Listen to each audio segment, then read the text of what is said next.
kami underwater, 10 feet, Okay. 10 to 12 feet. Ano nangyari? Kasi pag ano ka kasi, mag-ano ka ng bubbles eh, magre-release ka. So pag nag-release ka ng bubble, bababa ka ng bababa. Eh sanay ako sa 4, di ba? Eh sobra akong baba, hindi ko natansya yung pag-angat ko. Aangat ka ulit eh, para abot mo yung 10 feet. Kinapos ka na. Oo, kinapos ako. At saka nagpanik ako. Kasi nakita ko ang layo ko pa eh. Oo. Pero ngayon, kaya mo na. Oo, pag diba, parang ano din yan eh, parang bisikleta. Correct. Diba, pag nag-aral ka, tapos natumba ka, bangon ka ulit, at least alam mo na yung mali mo. Ito, alam ko. Ano yung pinaka-huli project? Sa ABS, Waku-Waku, ay, teleserye. Waku-Waku, then, Okay, ilan pa? wala, yung isa yung 1 month lang eh. Ah, ganun. So, ano to? Kaya mo tinanggap ang support? I thank you, ah. American Heritage Center at Doors, Saluta. Dahil hindi maganda yung mga pinagdaanan or something. Oo, ganon siguro. Hindi, tsaka, di ba sabi ko sa'yo, I'm under contract, so, like, whatever yung gusto nilang gawin ko, gagawin ko. Ano to? Parang nahihiya ka na rin dahil sumisweldo ka nung wala kang ginagawa or... Hindi, masarap nga yun eh.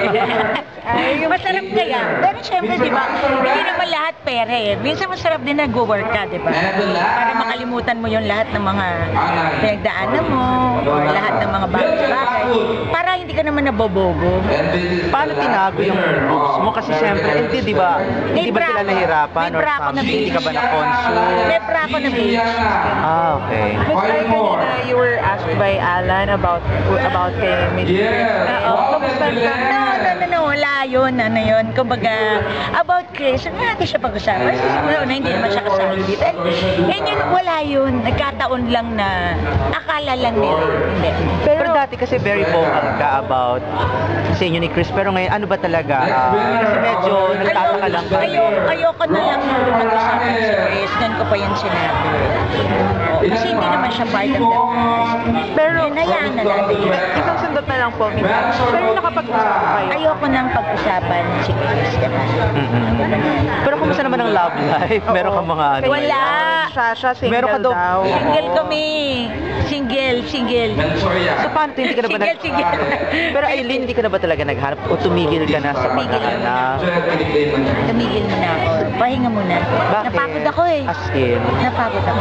Hindi naman po nag-request yung kids na, Mom, stop muna sa love life. Wala naman. Wala naman sila eh.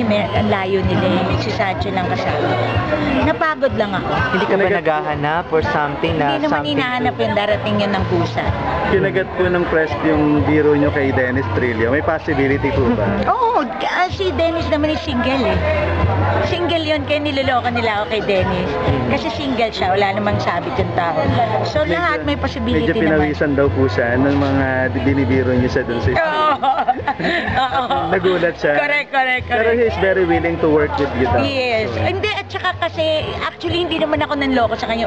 Si Aga ang nanloko sa aming dalawa. Kasi magkatabi kami. Tapos sinakihan ko na lang si Aga. And ano naman siya, game naman siya. Potential boyfriend material po. Oo naman, si Dennis. Naku, pogi-pogi eh. Ang pogi, mabait. Magaling umarte, magaling na artista.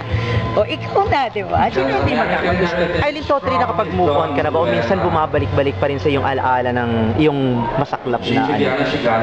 Move on na, naka-move on na ako. Magwa 1 year na rin sa May. Nahiwalay ako. Na-divorce na rin ako. Siyempre, I need to move on. Pero hindi mo pa siya kayan harapin ng ano? Wag muna. Friend. Because right now, after nung pinagdaanan nyo, do you have parang, do you look for a guy na may ganito, may mga preferences na kayong... Wala. Kasi nung panahon na nag-asawa ko, gusto ko binata, gusto ko ganito, wala naman din nangyari.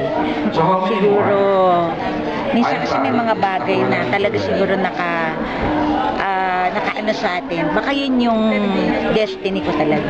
Yung to be Everything to the single. And single blessedness. Or live one day at a time.